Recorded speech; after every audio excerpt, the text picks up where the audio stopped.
প্রিয় বাউফলবাসী, আপনারা দেখেন আমাদের নাজিরপুর ইউনিয়ন 1 নম্বর ওয়ার্ডে এই যে মাসুদের কিছু লাড়ি এবং ব্যালট, জঙ্গি মাসুদের কিছু লাড়ি এবং ব্যালট এই লোক নিয়ে সুলতানাবাদ থেকে কালীশ্বরী রোডে কালীশ্বরীর উদ্দেশ্যে রওনা দিয়েছে। এই লোক আর একজন লোক আছে, দুইজন আমরা আটক করছি। এই দেখেন লাঠি এবং ব্যালট, আপনারা দেখেন প্রশাসনের দৃষ্টি আকর্ষণ করছি। রামনগর চৌরাস্তা থেকে 1 নম্বর ওয়ার্ড থেকে মাসুদ, জঙ্গি মাসুদ, এই যে দেখছেন কি পরিমাণ লাঠি, প্রত্যেকটা বক্সে লাঠি এবং ব্যালট বক্স আছে প্রত্যেকটা জায়গায়।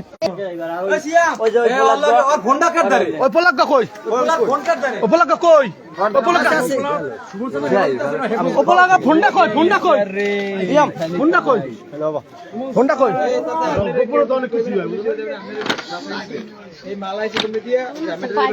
আপনি বলেন, আপনি সত্যি কথা বলেন, এই মালটা কোথা থেকে আসছে?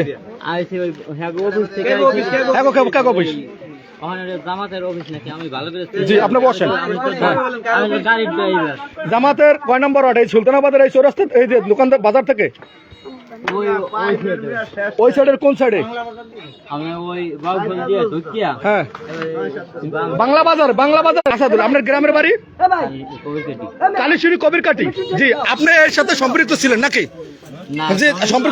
আপনি এটা জানেন? জানেন তো আপনি গাড়ি ড্রাইভার তো আরেকজন আছে, কিন্তু আপনি তো গাড়ি চালান না। আপনি কালীশ্বরী থেকে কেন তাহলে নাজিরপুরে কেন ঢুকছেন? না, এখান দিয়ে কেন আপনি ঢুকছেন? চেনেন না তাহলে আপনি এগুলো আপনি জানেন না? এখানে যে এগুলো যে লয়ে ঢুকছে, আপনি যখন উঠেছেন তখন কি দেখেন নাই?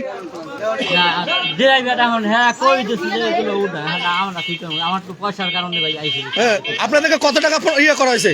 আমার ভাড়া 300 টাকা না 3000 টাকা? না, 300 টাকা। 300 টাকা খালি যেমন যাইবেন লইয়া এতে 300 টাকা এখান থেকে এখানে ভাড়া হয় না? 300 টাকা ভাড়া হয়? আপনি বললেন আর হইলো? ভাড়া কয় টাকা দেবে কি করে? হেড ড্রাইভার, আমি ড্রাইভার, আমরা দুজনের ড্রাইভার। আর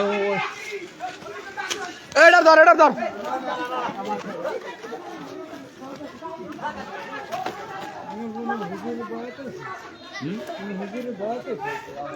দেখেন কি পরিমাণ যে অস্ত্র নিয়ে তারা বাংলা বাজার বাউফলের মেইন অফিস থেকে তারা কালীশ্বরীর উদ্দেশ্যে রওনা দিছিল। এগুলা তারা নির্বাচনে ব্যবহার করত। বাউফলের প্রশাসনের দৃষ্টি আকর্ষণ করছে। আপনারা দেখেন রামনগর চৌরাস্তা